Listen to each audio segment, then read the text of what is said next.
Hey friends, welcome back to my channel. I'm Arnold. I'm a student actuary currently working and studying in the UK. This week we have a special guest on the channel, Paul Moorshead.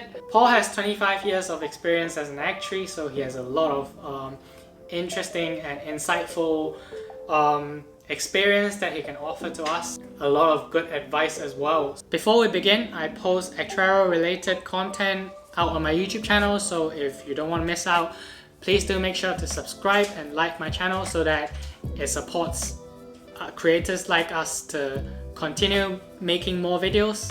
I have to apologize in advance that my audio quality when I record this video wasn't as good as I hoped for it to be, but I think the quality of the content will more than make up for it. Do also check out on Paul's channel, which I'll link it down below, where he talks about his experience as an actuary and he interviews other actuaries as well. He will have a video also interviewing me in his channel, so do check it out on his channel as well. So with that all being said, let's jump into the video. Hi Paul, very happy for you to be collaborating with me, you're the first person I'm collaborating with. So I was just wondering if you can just give my viewers a quick introduction of who you are and what you're up to, and what's your channel about, because you also have a YouTube channel. So yeah, just over to you.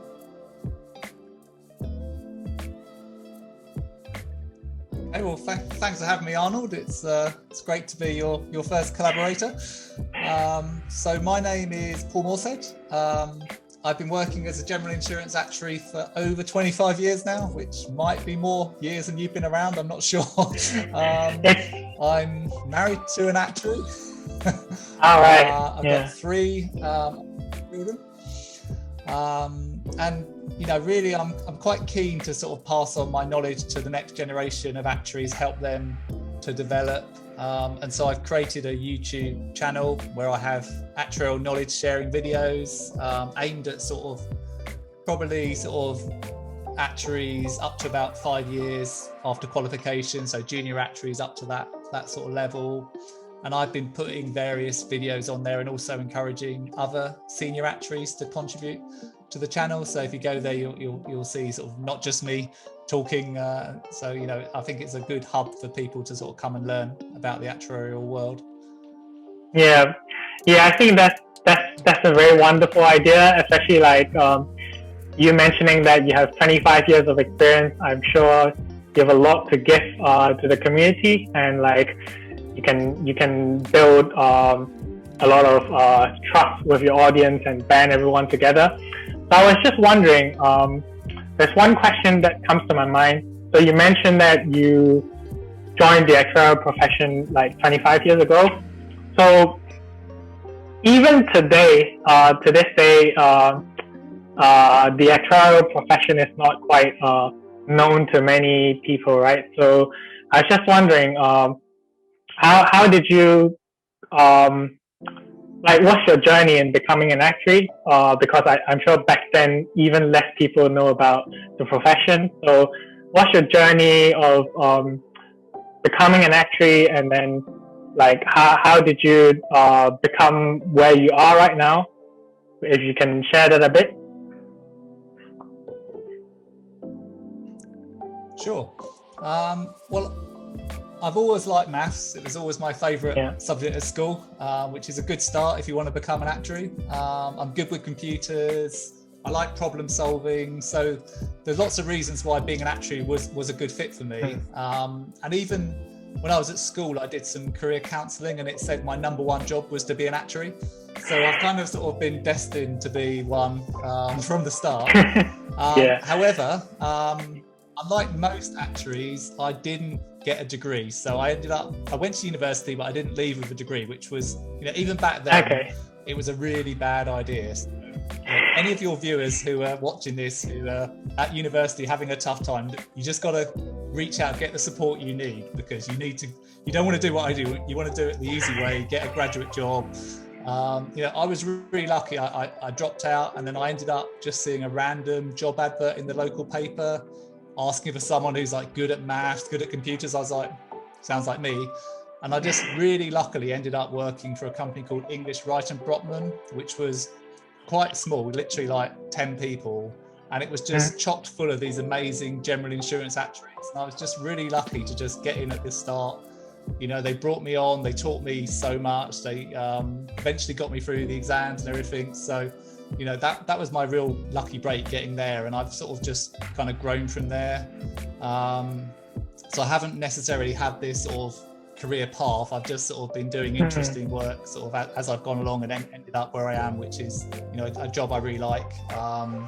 So I think I'd probably recommend people to do it a bit more organised, a bit more traditionally than me, but that's sort of how I've ended up where I am. So it sounds like it's more of you didn't really have a plan of what you want to be, but it all came about naturally, and then you ended up where you are. But it all ended up very well for you. Yeah. Actually, when you mentioned that, like you when you do the career counseling stuff, actually is the top job. It's the same for me. So I have a book here of my results on career counseling, and the top job was actuary. So I guess it's meant to be. Yeah. These things. So yeah, to my next question, I guess. So you've been a seasoned actuary for around 25 years, and so I was just wondering, what's different back then compared to now, aside from the obvious things like, you know, internet got faster, the computer get more powerful. Yeah. Yeah, I mean that's a fantastic, but also a really wide question, Arnold. So there's so many things I could say. You know, the world is very, very different. Yeah. In fact, the internet didn't even exist. You know, when I started working, it was that bad. But I think I just want to focus on what I think is the most striking thing. So the big change, I think, from when I started to now is really how the working day has expanded. You know, we've got email, we've got laptops, we've got home working, work mobile phones. All these things have sort of blurred that gap between what is work time and what's home time. Yeah.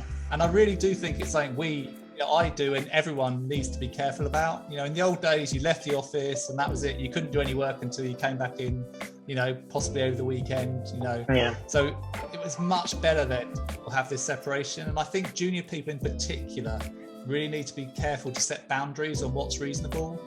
I've seen a few memes along the lines of sort of, there's no such thing as an actuarial emergency. And that's exactly right. You know, it's always possible to do more or want to make something slightly better or make a good impression, but you know, people need to learn when to stop. And particularly if you need time to study, time to be yourself, to relax, you've got to really set those boundaries. So I think that's the big thing for me, that the, you know, work and home are just sort of ended up sort of blurring together, which I think is a dangerous thing. Yeah, and I guess especially right now when we're working from home, it's very easy to just say, I'm close to finishing this thing. I can just do a bit more, and like you end up consuming your whole night, right? Yeah, it's very interesting. Thanks for that advice. Just wondering, any advice to sort of actuaries or students that are becoming actuaries on career, like any sort of golden nuggets and any small pieces of advice that you think you want to give them? Sure. Well, the number one thing, and I'd always tell this to anyone who starts in the actual profession, is to ask questions. You know, people when they join are a bit shy and they don't want to ask questions, but you're actually in a really privileged position. If you ask a question as a junior person, then people will help you, they'll answer you, and you'll get to know more. So, you know, don't be shy, get in there, ask questions. If you don't understand something, there's probably other people who don't understand, or, you know, they'll be very happy to help you. So ask questions. the second bit, and it kind of linked to my career, is you really do need an overarching plan of your career. You need to think, where do I want to be in 5 years time, 10 years time? You know, I've been very lucky. I've just sort of fallen into the right places and been very happy. But you know, that's a risky strategy. So I recommend people to think, okay, I want to be a chief actuary, so I need pricing, capital, you know, I need to do reserving, or they want to just be a brilliant reserving actuary. So make sure you get experience in different reserving classes. You know, think about your career, because it's very easy just to be happy working and just, you know, trundling along, and you end up in a cul-de-sac. So make sure you think about your career. And the other thing I would say is work on your softer skills. So communication, networking, planning, delegation. You know, pretty much every actuary can do the maths. But if you've got those soft skills on top, then you'll really differentiate yourself and, you know, be someone who everyone wants to work with. So yeah, just get beyond the maths. You've got to do the maths, and everyone needs to know the maths, but you've got to get to that next level beyond the maths as well. Yeah. I think that's very true. Especially like, I guess post-qualification, the maths kind of is not as intense as when you're studying. But yeah, thanks for the advice. I think a lot of our viewers will appreciate it as well. So just wondering, another thing that I'm quite interested in is, so I think you mentioned to me that you have a son. So I'm just wondering, like, do you have any advice to our viewers on how to like sort of like balance your life and your career as well to achieve sort of like to achieve success in career as well as life, and like raise a family sort of? Do you have any advice for them? Yeah, I mean, it's really important to me, the whole balance thing. Like you say, I've got a son who's under 2. My wife is a successful actuary. So, you know, we have to find a balance that works for everyone. There's no point winning at work and then losing in life, or, you know, just not having friends or family or anything. So I think the number one thing is it's all about communication. So being clear. If you need to work late, you know, talk to your partner or whoever about it. If you can't work late, talk to your boss, talk to other people you're working with. I think setting those boundaries I mentioned earlier, what you will and won't do. And obviously, sometimes you need to stay late and you need to get something done. That's fine, you know, you can do that, but don't make it that you're always doing it. I think planning. So I'm very much a planner. So if I need to do something, it's like, when does it need to be done by? Who needs to review it? Who's going to do it? Who's going to check it? So you get it all planned out up front. And I think just sort of learn to work with other people. So, you know, sometimes you need to lean on other people to help you, and sometimes you can help them back. So try and get that going. And I think fairness.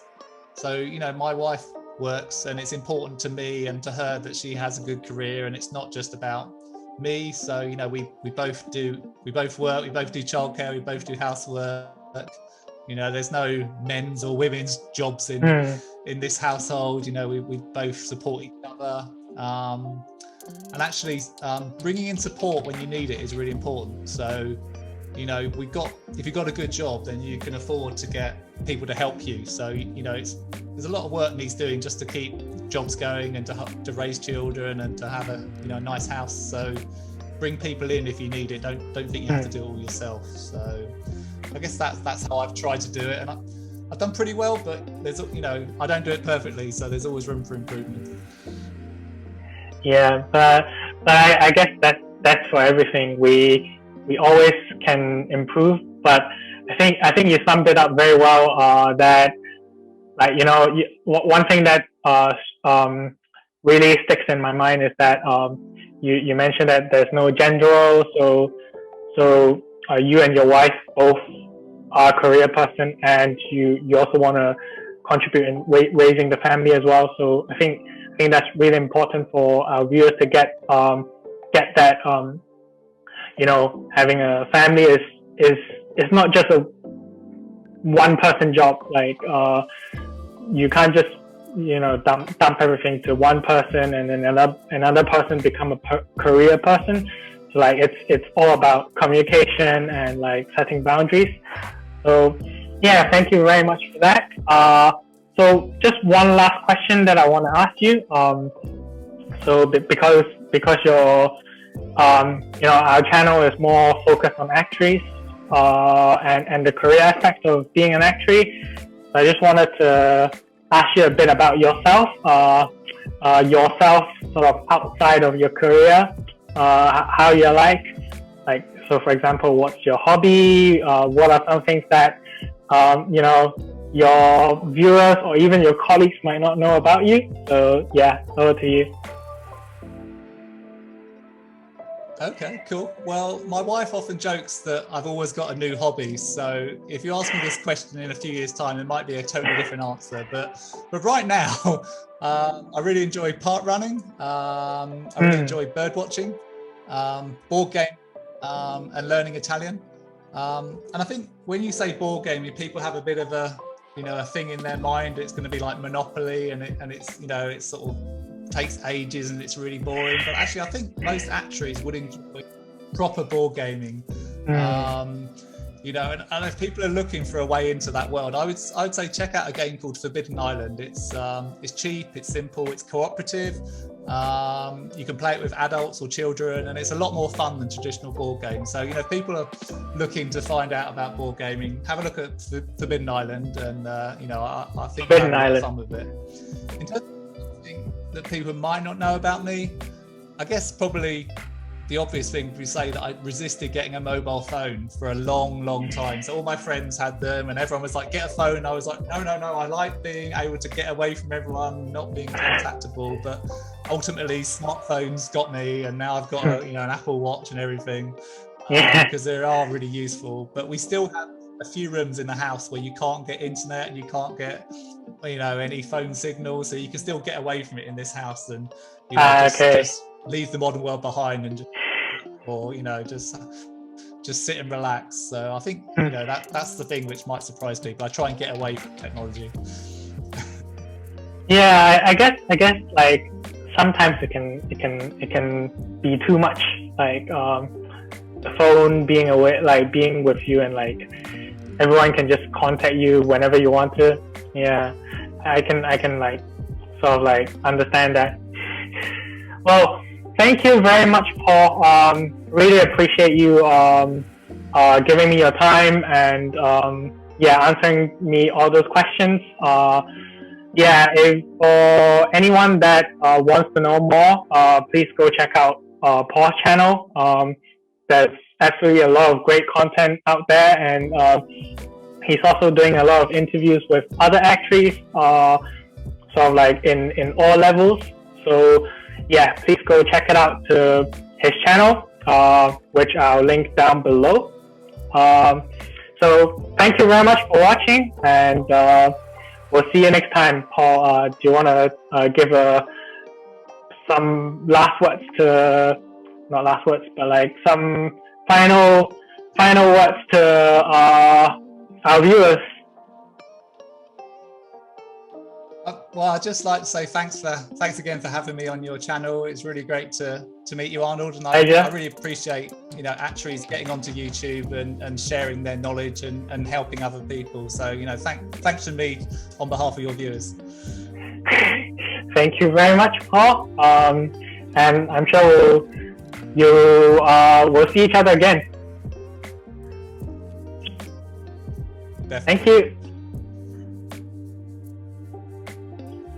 Thank you very much for watching, guys. I hope you enjoy our exchange. If you do, please leave a like and subscribe, and comment down below what are your thoughts. And also remember to check out Paul's channel. He has a lot of great content out there, and so I'll see you next time. Peace.